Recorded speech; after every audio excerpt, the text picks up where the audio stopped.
Hari itu, mereka datang bersama tim SAR untuk melakukan pencarian. Kabar hilangnya 3 orang temannya Pak Agus menyebar luas di kalangan pencinta alam di daerah Surabaya. Dan sampai saat ini, tahun 2021, 3 orang teman dari Pak Agus belum diketemukan.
Assalamualaikum warahmatullahi wabarakatuh.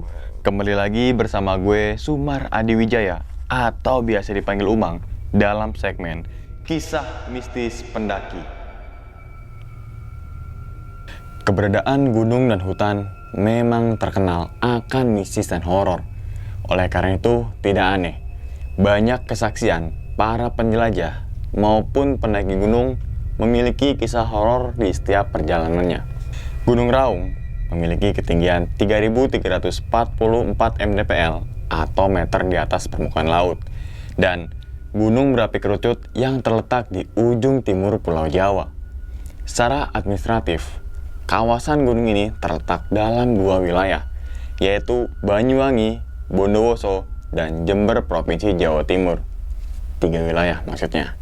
Misteri Gunung Raung lebih diperkuat lagi dengan adanya legenda Kerajaan Macan Putih. Kerajaan Macan Putih ini dipimpin oleh seorang pangeran yang bernama Pangeran Tawang Ngalun. Konon merupakan salah satu anak dari Raja Kerajaan Majapahit yang sempat hilang ketika sang raja bertapa. Masyarakat sekitar masih percaya bahwa Kerajaan Macan Putih masih ada, dan konon kadang masih terlihat di alam nyata saat malam Jumat Kliwon. Menurut legenda, Pangeran Tawangalun adalah salah satu suami dari Ratu Pantai Selatan, yaitu Nyai Roro Kidul.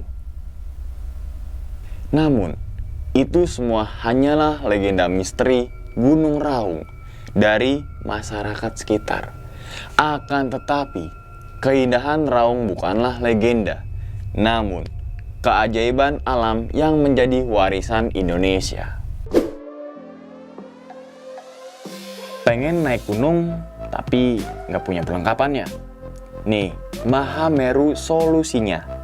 Mahameru Survival Sol adalah brand perusahaan outdoor yang menjual perlengkapan pendakian. Ada banyak pilihan produk nih untuk para pegiat, backpacker, ataupun pecinta alam, seperti jaket, meja, tas, celana, sendal, dan lain-lain.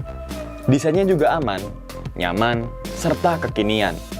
Untuk informasi pemesanan, kalian bisa langsung mengunjungi ke marketplace yang tersedia.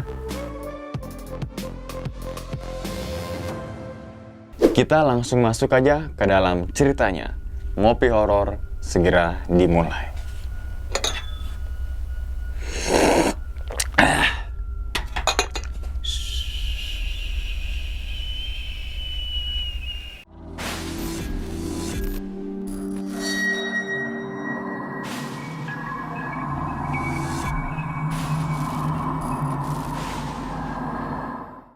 Pada video kali ini, atau pada kesempatan kali ini, gue akan membawakan cerita dari Mas Noca ketika ayahnya melakukan lomba kebut gunung pada tahun 1990. Nama ayah Mas Nocha ini yaitu Pak Agus. Semasa kuliah, sekitar tahun 1990-an, Pak Agus ini aktif mengikuti kegiatan-kegiatan pecinta alam. Mulai dari panjat tebing, jelajah alam, sampai pendakian gunung. Singkat cerita, Pak Agus diajak untuk mengikuti sebuah kegiatan pendakian yang bernama Kebut Gunung. Kebut Gunung ini adalah kegiatan seperti Seven Summit, yaitu mendaki 7 gunung di Jawa Timur secara berurutan dalam kurun waktu sekitar 2 minggu. Dimulai dari mendaki Gunung Welirang, Gunung Arjuno, Anjas-Moro, Bromo, Semeru, Ijen, dan yang terakhir adalah Gunung Raung. Peserta kegiatan ini ketika berangkat berjumlah sekitar 30 orang yang berasal dari komunitas yang berbeda-beda. Karena berasal dari komunitas yang berbeda-beda ya, di dalam rombongan pendaki ini terdapat beberapa tim kecil yang memisahkan antara satu komunitas dengan komunitas yang lainnya. Meskipun berangkatnya berbarengan, namun di perjalanan belum tentu antara satu tim dengan yang lainnya menjadi akrab. Kebanyakan hanya bergaul dengan satu timnya saja.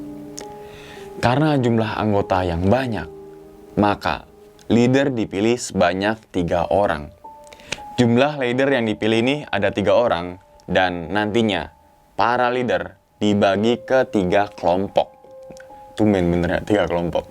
Yang masing-masing kelompok ini berjumlah 8-10 orang. Kebetulan, komunitas yang Pak Agus ikuti adalah komunitas yang menyelenggarakan acara. Sehingga pesertanya lebih banyak, yaitu 8 orang. Oleh karena itu, Pak Agus kurang tahu menahu soal adanya kejadian-kejadian aneh yang mungkin dialami oleh tim lain. Yang Pak Agus bisa ceritakan hanyalah apa yang dialami beliau sendiri selama pendakian berlangsung. Singkat cerita, pendakian dimulai dari Gunung Welirang dan mendaki melalui jalur tretes. Dan kemudian teman-teman semua lanjut mendaki ke Gunung Arjuno. Ketika mendaki Gunung Arjuno, ada sebuah kejadian yang dialami oleh Pak Agus. Meskipun gak ada sangkut pautnya dengan inti dari cerita ini. Di malam hari, setelah maghrib, ketika Pak Agus dan rombongan sampai di pos 2, penjaga pos itu memperingatkan untuk menginap saja di pos. Karena kenapa? Karena di depan akan ada pasar setan. Lantas, rombongan Pak Agus pun mengiyakan perkataan dari petugas tersebut. Dan semua mendirikan tenda di sekitaran pos itu. Dan benar saja, saat malam semakin larut, terdengar keramaian dari arah depan tenda menuju ke arah puncak.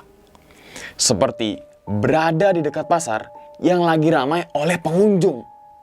Suara tersebut benar-benar seperti kegiatan jual beli di pasar. Ada yang menjajakan dagangan, ada yang lagi nawar, ada yang seperti ngobrol. Pokoknya itu rame banget, benar-benar rame. Untung saja saat itu Pak Agus gak melanjutkan perjalanan ke puncak pada saat malam itu. Nah, setelah turun Gunung Arjuno di daerah Cangar, ya, perjalanan ini dilanjutkan ke arah Malang menuju ke Gunung Bromo. Rombongan Pak Agus ini melintas di lautan pasir berbisik ya, bukan pasirnya enggak, tapi nama areanya itu adalah pasir berbisik menuju ke Kawah Bromo. Kemudian dilanjut berjalan ke Gunung Semeru menuju puncak Mahameru yang merupakan puncak gunung tertinggi di tanah Jawa. Setelah mendaki Gunung Semeru, rombongan Pak Agus memutuskan untuk menuju ke Gunung Ijen terlebih dahulu sebelum ke Gunung Raung. Setelah mendaki Gunung Ijen, rombongan pendaki sudah sangat berkurang jumlahnya. Dari awal ini kan berjumlah 30 orang ya. Hanya tersisa 14 orang saja. Memang karena perjalanan sangat berat dan melelahkan. Karena kenapa? Karena harus naik turun gunung dan hanya istirahat ketika naik kendaraan menuju ke gunung berikutnya. Daripada memaksakan diri untuk lanjut perjalanan, lebih baik berhenti dan pulang kembali ke Surabaya. Di antara yang tersisa itu, 8 di antaranya adalah rombongan Pak Agus, termasuk para leader yang kini hanya 1 orang.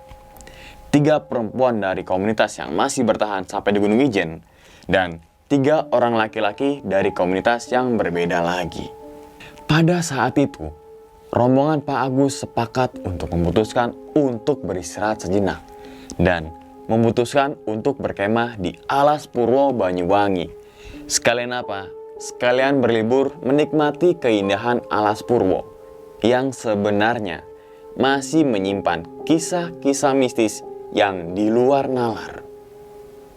Sedangkan 3 orang laki-laki itu memilih untuk berlibur ke Alas Baluran di Situbondo, dan 3 orang perempuan memilih untuk ikut rombongannya Pak Agus ke Alas Purwo. Karena acara sebenarnya belum selesai, mereka pun membuat perjanjian bahwa 3 hari lagi akan berkumpul di pos pendakian Gunung Raung di jam 10 pagi. Setelah semuanya ini sepakat, mereka pun berpisah. Selama 3 hari itu, rombongan Pak Agus berkemah di Alas Purwo dan berkunjung ke beberapa lokasi wisata, seperti berkemah di Pantai Tringgulasi dan kemudian pindah kemah ke Pantai Pancur. Kenapa dinamakan Pantai Pancur? Karena ada air terjun kecil dari sebuah kolam air tawar yang berada nggak jauh dari pantai. Di sini, Pak Agus dan rombongannya berkemah di dekat kolam air tawar Pancur.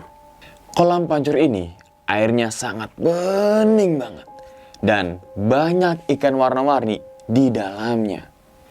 Di dekat kolam ini terdapat sebuah gubuk yang ditinggali sepasang kakek dengan anak serta mantunya.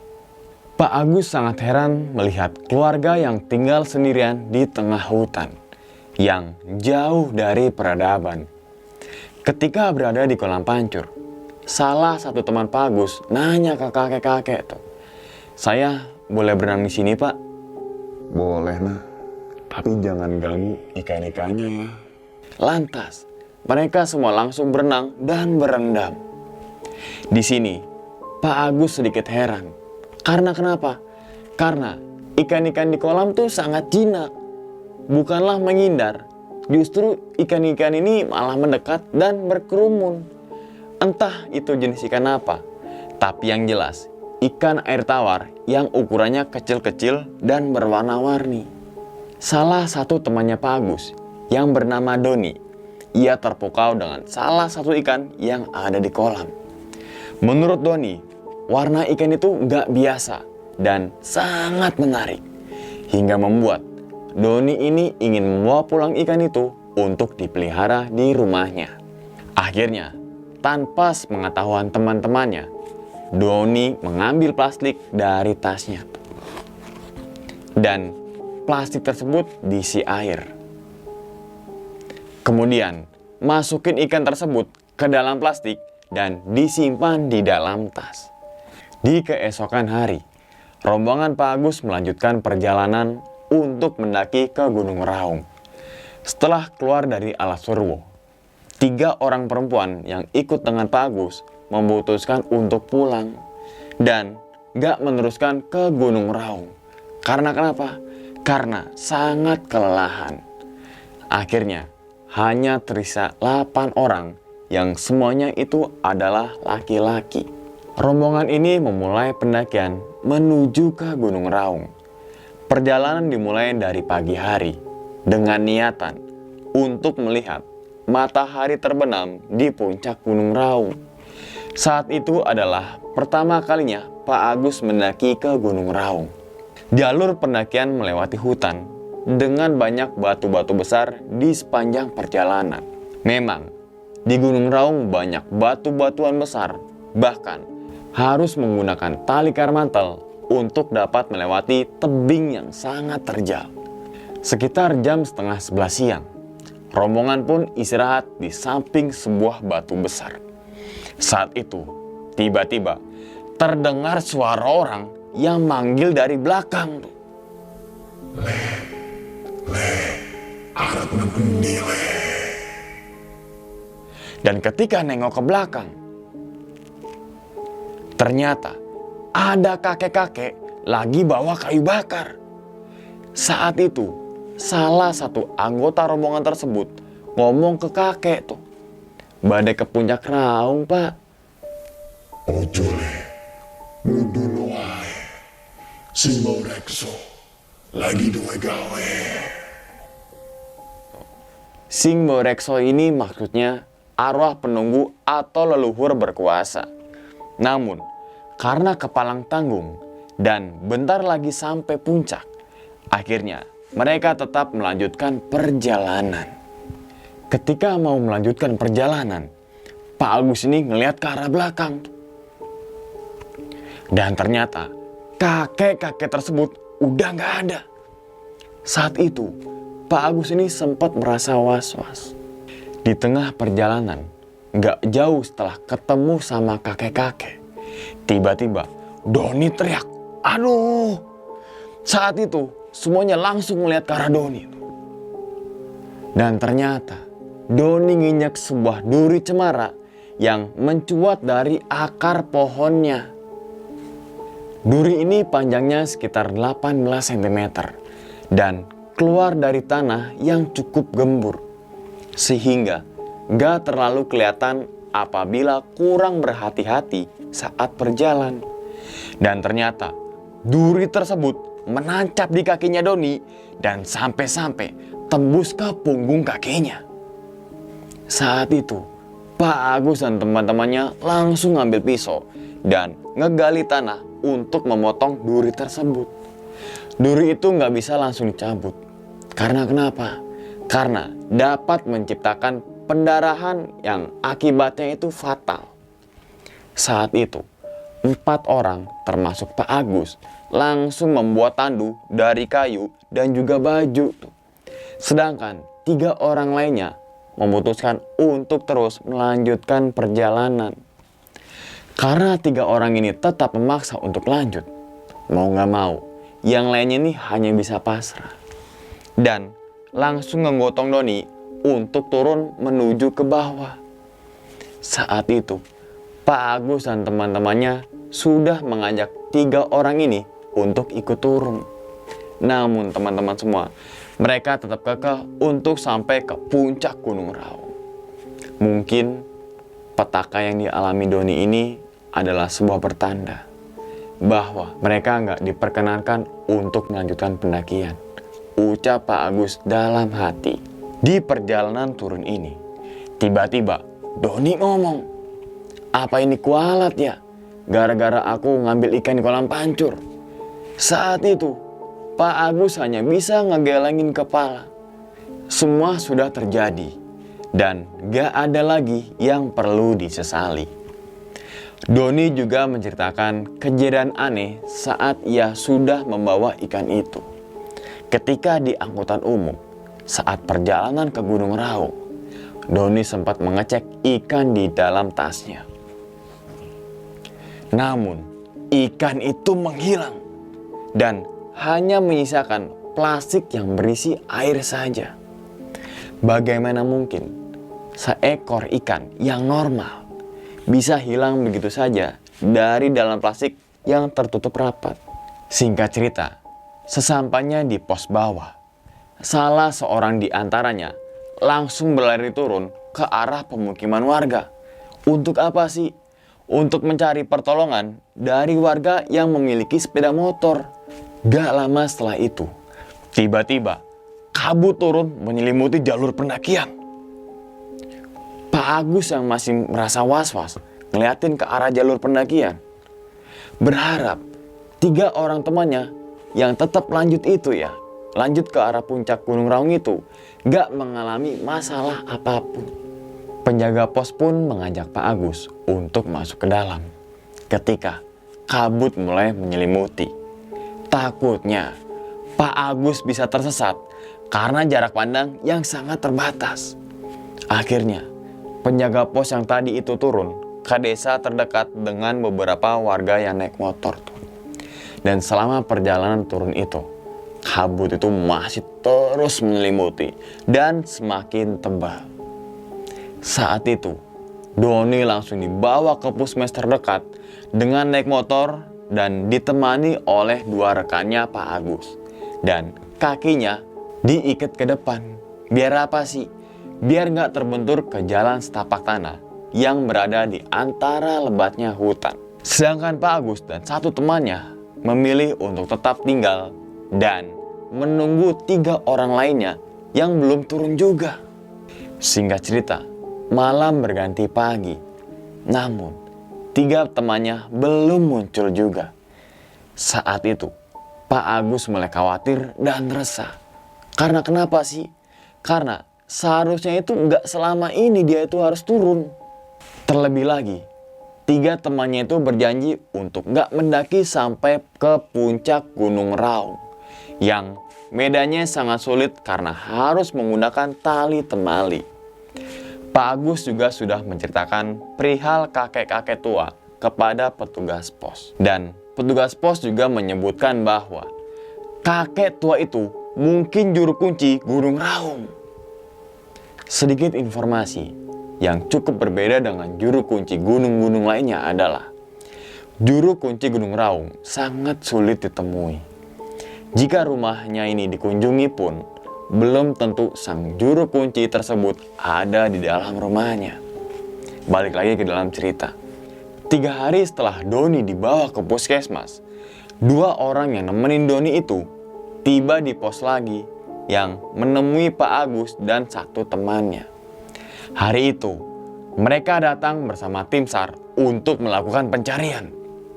Hingga hari ke-5, 3 orang teman dari Pak Agus belum juga ditemukan. Beberapa kali tim SAR mencoba menemui sang juru kunci, namun nihil hasilnya. Sang juru kunci itu gak pernah ada di rumah maupun di sekitaran Gunung Raung. Kabar hilangnya 3 orang temannya Pak Agus menyebar luas di kalangan pencinta alam di daerah Surabaya.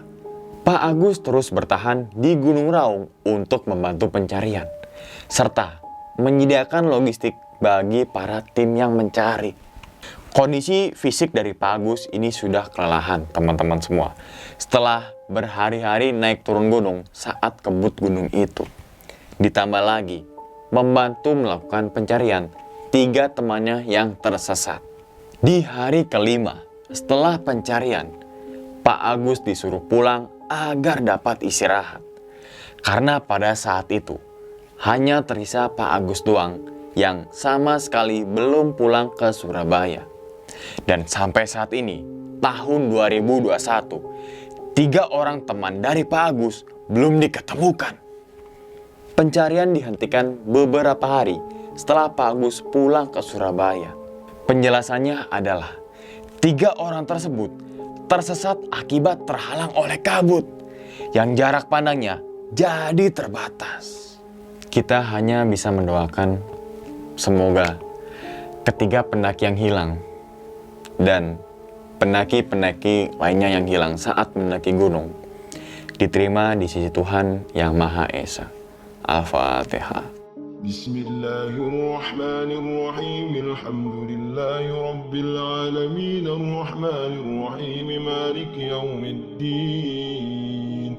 Iyyaka na'budu wa iyyaka nasta'in. Ihdinas siratal mustaqim. Siratal ladzina an'amta 'alaihim ghairil maghdubi 'alaihim waladdallin.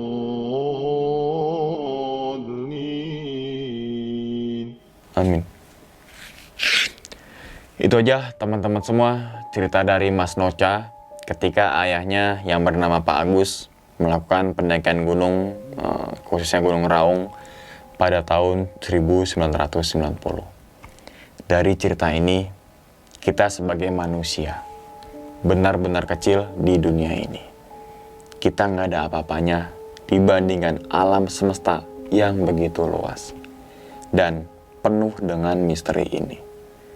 Sebuah pesan yang gue pengen sampaikan adalah Apabila teman-teman semua hendak mendaki gunung atau berkunjung ke suatu tempat atau lokasi alam lainnya lah ya, patuhilah aturan-aturan yang ada dan selalu berhati-hati, rajin panjatkan doa, serta saling tolong-menolong dalam segala kesulitan. Sejatinya manusia adalah bisa memanusiakan manusia.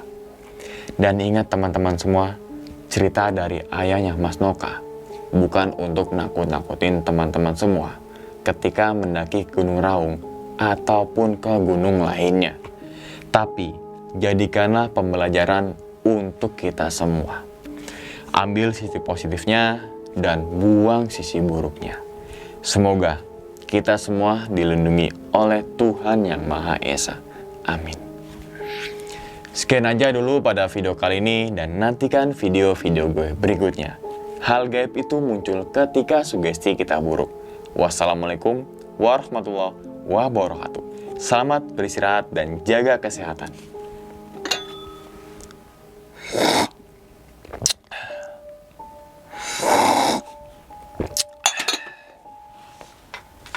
Gak ada korek.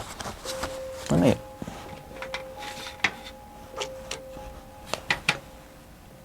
Udah deh. 3:30 pagi baru kelar. Alhamdulillah ya Allah.